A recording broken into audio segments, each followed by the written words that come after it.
Hello everybody and welcome. This is History Dude, and today we will be exploring the Sea Peoples and their raids on Egypt. Continuing our series in the history of battle.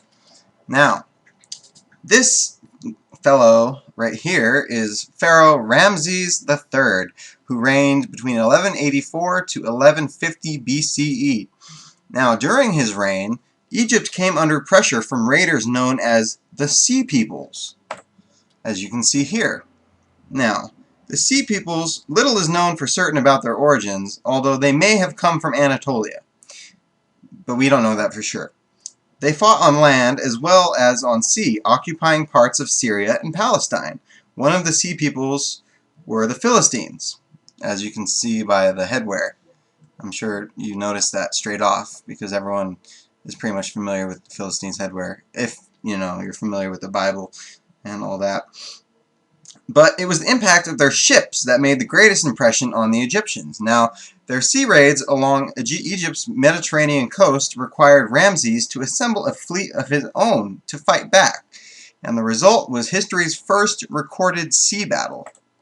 And this is a depiction of that sea battle. This Egyptian relief shows the battle against the Sea Peoples in the Nile Delta.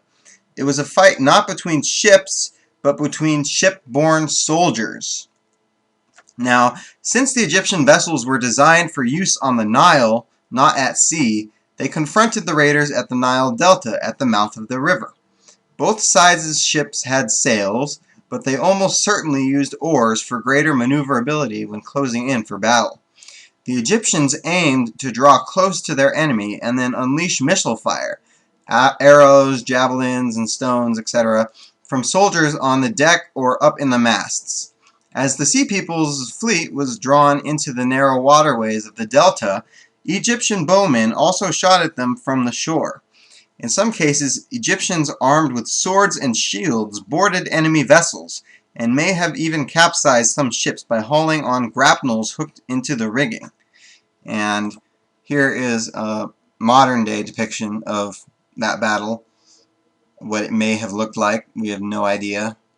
Like I said, the oars, we are speculating. But what we do know is the Sea Peoples were heavily defeated, and in the words of an Egyptian inscription, the enemy was, quote, slain and made into heaps from stern to bow of their galleys, end quote. And I hope you have enjoyed this presentation about the Sea Peoples. This has been History Dude, and as always, have an awesome day.